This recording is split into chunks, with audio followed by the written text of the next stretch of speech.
దేవునికి మహిమ కలుగునుగాక. దేవుణ్ణే గణపరచాలి సమస్త మానవులు, బంధుమిత్రులు, మనందరము. సృష్టించిన సృష్టికర్తనే గణపరచాలి.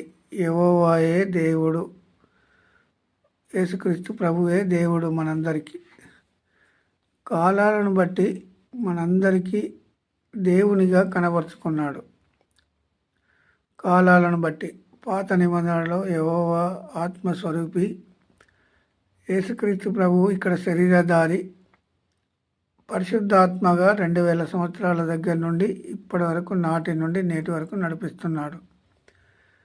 సమస్త మానవులకు ఊపిరి దయచేయి దేవుడు. ఊపిరి లేని మానవుడు ఈ లోకంలో ఉన్నాడంటే ఒక్కడు కూడా లేడు.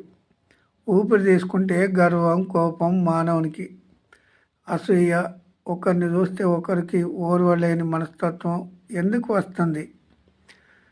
యేసుక్రీస్తు ప్రభు ఈ లోకానికి ఎందుకు వచ్చాడు?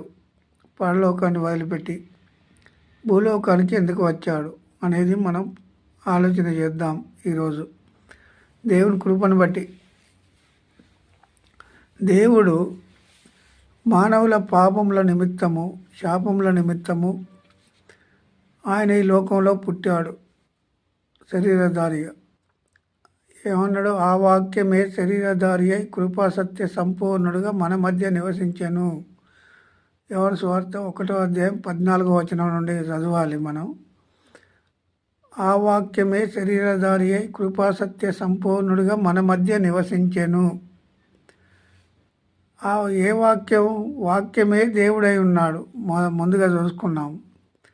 ఆత్మస్వరూపి పాత నిబంధనలో, ఇక్కడ శరీరధారి, ఇప్పుడు పరిశుద్ధాత్మ శక్తి. ప్రతి మానవుల్లో శక్తి ఉంది. నడవాలంటే శక్తి కావాలి. పరిశుద్ధాత్మ శక్తితో ప్రతి మానవుడు నడుస్తున్నాడు. కానీ మనం గ్రహించలేకపోతున్నాము. దేవుని కృపను బట్టే బ్రతుకుతున్నాము సమస్త మానవులు, బంధుమిత్రులు, మనందరము.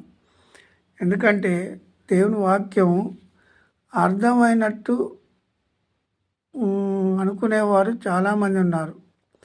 కానీ దేవుని వాక్యం అంత తొందరగా అర్థం కాదు. ఎవరికి అర్థం కాదు. అర్థం అయినట్టు నటిస్తున్నాము. అర్థం అయినట్టు నటించేవారు వచ్చారు, సేవకులు. అర్థం కాదు. దేవుని కృపలో ఉన్నాము మనందరము. దేవుని మహిమలో ఉన్నాము. దేవుడు బ్రతికిస్తే బ్రతుకుతున్నాము. సమస్త మానవులు దేవుణ్ణి పొగడాలంటే మనుషులను పొగిడే వాళ్ళు వచ్చారు. ఇప్పుడు మనుషులను